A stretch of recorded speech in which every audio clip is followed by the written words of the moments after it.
Pittsburghfield & Co. Ce type, Summerfield, vivait de l'assistance publique et buvait comme un trou. Vu qu'il était plutôt sinistre, j'essayais de l'éviter, mais il se pointait régulièrement à demi pété devant chez moi. Dès qu'il me voyait sortir, il me disait toujours la même chose. « Hé, Hank, quand est-ce que tu m'emmènes aux courses ?» Et je lui répondais toujours « Un de ces quatre, Joe, mais pas aujourd'hui. » Il a continué à se pointer tous les jours devant chez moi, si bien qu'une fois je lui ai dit « D'accord, je craque, on y va. » Et on est allé. On est allé à Santa Anita, en janvier. Si tu connais ce champ de course, tu sais qu'il y fait un froid de canard quand tu perds. Le vent descend des montagnes, enneigées, tes poches sont vides, et tu trembles en pensant à la mort, aux périodes sombres, aux loyers impayés et au reste. Vraiment pas un endroit sympa pour perdre. Au moins, à Hollywood Park, tu peux revenir avec un coup de soleil. On est donc parti. Il a parlé tout le long du chemin. Il n'avait jamais été à un champ de course. J'ai dû lui expliquer la différence entre gagnant, placé et tiercé. Il ne savait même pas ce qu'était un portillon de départ ou la gazette des courses. Quand on est arrivé, il m'a emprunté ma gazette. J'ai dû lui apprendre à la lire correctement. J'ai payé son billet et lui ai acheté un programme. Il n'avait que 2 $ en poche. Assez pour un seul pari. Avant la première course, on a traîné un peu, histoire de lorgner les femmes. Joe me dit qu'il n'avait pas eu de femme depuis 5 ans. C'était un type à l'allure minable, un vrai perdant. On s'est refilé la gazette, on a reluqué les femmes, et puis Joe a dit « Comment se fait-il que le cheval numéro 6 soit coté à 14 contre 1 ? Pour moi, c'est le meilleur. » J'ai essayé d'expliquer à Joe que cette cote de 14 contre 1 était en rapport avec les autres chevaux, mais il ne m'a pas écouté. « Y a pas à chier, pour moi, c'est le meilleur, je comprends pas. Je vais parier sur lui. »« Ces 2 $ t'appartiennent, Joe, » j'ai dit. « Mais ne compte pas sur moi pour te prêter du fric quand tu auras perdu tes 2 billets. » Ce bourrin s'appelait Red Charley. Il avait vraiment une sale tronche. Il s'est pointé au pesage avec 4 bandages. Sa cote a baissé à 18 contre 1, quand les turfistes ont vu à quoi elle ressemblait. J'ai misé 10 $ sur le favori logique, Bold Latrine, légèrement perte de vitesse, mais avec de bonnes références. Un jockey connu et l'un des meilleurs entraîneurs. J'ai pensé que 7 contre 2 était une cote correcte. C'était une course d'1 km 800. Red Charley était à 20 contre 1 quand ils ont jailli du portillon. Et il a bondi en premier. On ne pouvait pas le louper avec tous ses bandages. Il avait 4 longueurs d'avance dans le premier virage. Le jockey devait se croire dans une course de 1000 mètres. Ce type n'avait que 2 victoires à son palmarès sur 40 courses. On comprenait pourquoi. Il avait 6 longueurs d'avance dans la ligne droite. L'écume dégoulinait sur le coude de Red Charley. On aurait vraiment dit de la crème à raser. Dans le virage du fond, les 6 longueurs s'étaient réduites à 3, et le peloton remontait à vue d'œil. Au bout de la ligne droite, Red Charley n'avait plus qu'une longueur et demie d'avance, et mon cheval, Bold Latrine, l'attaquait à l'extérieur. Normalement, je devais gagner. À mi-chemin de la ligne droite, j'avais une encolure de retard. Encore un bond, et j'avais gagné. Mais les chevaux conservèrent leur position jusqu'au poteau. Red Charley avait toujours une encolure d'avance. Il rapportait 42,80 $. Je savais bien que c'était le meilleur, dit Joe, avant d'aller ramasser son fric. À son retour, il me réclama la gazette. Il étudia les chevaux. « Comment se fait-il que Big H soit à 6 contre 1 ?» me demanda-t-il. « Pour moi, c'est le meilleur. »« Il te paraît peut-être le meilleur, à toi, dis-je. Mais pour les turfistes expérimentés, pour les gens du métier, les vrais pros, il cote à 6 contre 1. »« Te vexe pas, Hank. Je sais bien que j'y connais rien au bourrin. Je veux seulement dire que j'ai l'impression qu'il devrait être favori. De toute façon, je vais miser sur lui. Autant parier carrément 10 sacs. C'est ton argent, Joe. Tu as tout simplement eu de la chance dans la première course. Ne crois pas que ce soit toujours aussi facile. » Eh bien, Big H a gagné et rapporté 14,40 $. Joe a commencé à plastronner. On a lu la gazette au bar. Il m'a payé un verre, puis a filé un pourboire d'1 $ au barman. Quand on est sorti du bar, il a fait un clin d'œil au barman et dit « Barnes Mall va faire cavalier seul dans la prochaine. » Comme Barnes Mall était favori à 6 contre 5, j'ai pensé que Joe ne se mouillait pas trop pour une fois.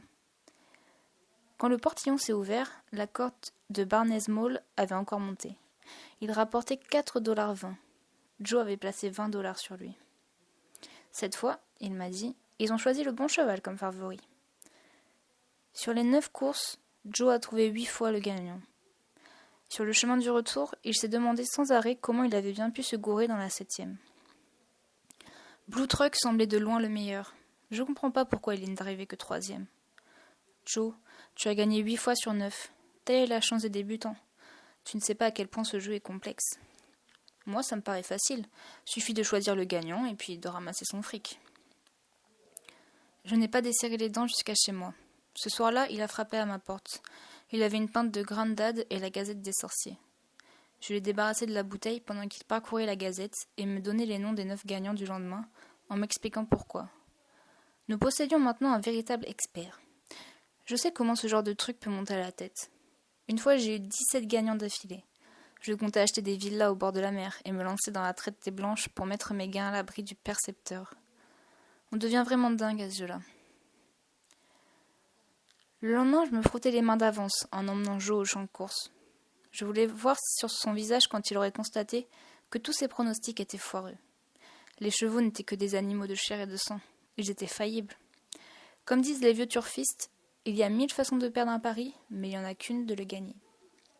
D'accord, ça ne s'est pas passé comme ça. Joe a gagné 7 fois sur 9. Des favoris, des outsiders, des cotes moyennes.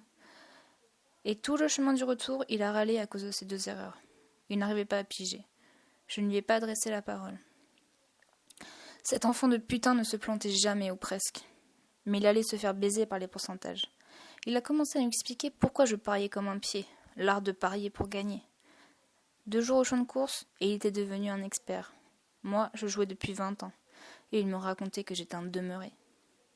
On y est allé toute la semaine. Joe a gagné sans arrêt. Il devint si puant que je l'évitais. Il acheta un costume et un chapeau, une chemise et des chaussures. Il se mit à fumer des cigares à 50 cents. Il annonça aux employés de l'assistance publique qu'il était désormais son propre patron, et qu'il n'avait plus besoin de leur pognon. Joe était devenu fou. Il se laissa pousser la moustache, acheta une montre bracelet et une bague de luxe. Le mardi suivant, je le vis arriver au champ de course dans sa voiture personnelle, une Cadillac noire de 69. Il m'adressa un signe de la main, puis fit tomber la cendre de son cigare. Ce jour-là, sur le champ de course, je ne lui ai pas dit un mot. Il était au club. Quand il a frappé à ma porte le soir, il amenait la rituelle pinte de Grandad, plus une grande blonde. Une jeune blonde, bien sapée, bichonnée, beau châssis et joli minois. Ils sont entrés ensemble. « Qui est cette vieille loque ?» elle a demandé à Joe. « C'est mon pote, Hank, » il lui a dit. Je le voyais souvent quand j'étais dans la débine. Un jour, il m'a emmené au champ de course. Il n'a pas de régulière. Ce vieux Hank n'a pas eu de femme depuis 1965. Écoute, si on essayait de le coller avec la grosse Gertie. Oh, arrête ton Charles, Joe. La grosse Gertie n'en vaudrait pas pour un empire. Regarde un peu les guenilles qu'il a sur le dos. Un peu de compassion, chérie, c'est mon pote. Je sais bien qu'il est pas très réduisant, mais c'est grâce à lui que j'ai commencé. Je suis sentimentale. Eh bien, la grosse Gertie n'est pas sentimentale. Elle aime la classe. Dis donc, Joe, j'ai fait. Laisse tomber les femmes. Installe-toi avec la Gazette. Buvons quelques verres et donne-moi quelques gagnants pour demain. Joe s'exécuta. On a picolé et il a déniché les gagnants. Il a écrit 9 noms de chevaux sur un bout de papier. Sa gonzesse, la grosse Thelma, eh bien, grosse Thelma me lançait des regards assassins, comme si j'étais une grosse merde de chien sur la pelouse d'un particulier. Le lendemain, il y avait 8 gagnants sur la liste des 9 chevaux. Un cheval rapportait 62,60 $. J'arrivais pas à comprendre. Ce soir-là, Joe s'est pointé avec une autre femme, encore mieux roulée. Il s'est assis avec sa bouteille et sa gazette, puis m'a refilé 9 autres chevaux. Puis il m'a dit « Écoute, Hank, je crois que je vais déménager. Je me suis trouvé un chouette appart de luxe, pile en face du champ de course. J'en avais ras-le-bol des allers-retours pour me rendre au champ de course. On y va, baby. Alors au revoir, petit gars. » Je savais que c'était râpé. Mon pote me faisait ses adieux. Le lendemain, j'ai balancé tout mon blé sur ces 9 bourrins. Il y avait 7 gagnants. De retour à la maison, je me suis plongée dans la Gazette pour essayer de piger pourquoi il avait choisi ces 9 chevaux. Mais je n'ai pas trouvé la moindre raison valable. Certains de ses choix étaient parfaitement déconcertants. Je n'ai pas revu Joe jusqu'à la fin de la réunion, sauf une fois. Je l'ai aperçu qui entrait dans le clubhouse avec 2 femmes. Joe était replé, il rigolait. Il portait un costume à 200 $ et un diamant au doigt. Ce jour-là, j'ai perdu les 9 courses. 2 ans plus tard, je me trouvais à Hollywood Park par une journée particulièrement chaude, un jeudi, Et dans la 6e course, j'avais le gagnant, qui rapportait 26,80 $. Comme je m'éloignais du guichet où je venais toucher mon fric, j'ai entendu sa voix derrière moi. « Hé, Hank, Hank !» C'était Joe. « Nom d'un petit bonhomme, il a dit. Ça fait plaisir de te revoir. »« Salut, Joe. » Il portait toujours son costume à 200 $, malgré la canicule. Nous étions tous en manches de chemise. Il avait besoin de se raser. Ses chaussures étaient crottées, son costume fripé et sale. Son diamant s'était fait la malle. Sa montre s'était fait la malle. « File-moi un clope, Hank. » Je lui ai donné une cigarette. Quand il l'a allumée, j'ai remarqué que ses mains tremblaient. « J'ai sacrément besoin d'un verre, vieux, » il m'a dit. Je l'ai emmené au bar et on a bu 2 whisky. Joe a étudié la gazette. « Écoute, vieux, je t'ai refilé plein de tuyaux valables, pas vrai ?»« Absolument, Joe. » On restait au bar à éplucher la gazette. « Dis, regarde un peu cette course, » a dit Joe. « Vise un peu Black Monkey. Il va faire un tabac, Hank. C'est couru d'avance et à 8 contre 1 encore. Il te plaît, Joe ? Réglé comme du papier à musique, vieux. Il va faire un malheur. » On a misé tous les deux sur Black Monkey, avant de rejoindre les tribunes pour regarder la course. Il a fini bon 7e. « Je comprends pas, » a dit Joe. « Écoute, donne-moi 2 autres $, Hank. Siren Cole est dans la prochaine, elle peut pas perdre. C'est pas possible. » Siren Cole est arrivée 5e et ça nous a fait une belle jambe. Joe m'a encore tapé de 2 $ dans la 9e et son cheval a fait chou blanc une fois de plus. Joe m'a avoué qu'il n'avait pas de voiture, puis demandé si je pouvais le ramener chez lui. « Tu ne vas pas me croire qu'il m'a dit, mais je suis de nouveau à l'assistance publique. »« Je te crois, Joe. »« Mais je vais me refaire, tu sais, Pittsburgh Phil s'est retrouvé à la rue une demi-douzaine de fois. À chaque fois, il a remonté la pente. Ses amis avaient foi en lui. Ils lui ont prêté de l'argent. Quand j'ai déposé, j'ai découvert qu'il habitait un vieux meublé à 4 rues de l'endroit où je vivais. Je n'avais jamais déménagé. Au moment de nous quitter, Joe m'a dit « Il y a une putain de bonne course demain. Tu viens ?» Je ne suis pas sûre, Joe. Fais-moi signe si tu y vas. D'accord, Joe. Ce soir-là, j'ai entendu des coups à ma porte. J'ai reconnu la façon de frapper de Joe. J'ai pas répondu. La télé était allumée, mais j'ai pas répondu. Je suis restée allongée peinard sur le lit. Il a continué de frapper. « Hank, Hank, tu es là ? Hé, Hank !» Puis il s'est mis à cogner sérieux sur la porte, ce fils de pute. Il semblait hors de lui. Il cognait comme un sourd. Finalement, il s'est arrêté. Je l'ai entendu s'en aller dans le couloir. Puis j'ai entendu la porte de la pension se fermer. Je me suis levée. J'ai éteint la télé. Je suis allée au frigo. J'ai préparé un sandwich au jambon et au fromage. Et ouvert une bière. Après quoi, je me suis assis avec mon sandwich. J'ai ouvert la gazette du lendemain. Et je me suis mis à éplucher la première course. Un prix de 5 000 $ pour Pouliche et Hongre de 3 ans. Le cheval numéro 8 me plaisait bien. La gazette le cotait à 5 contre 1. C'était dans la poche.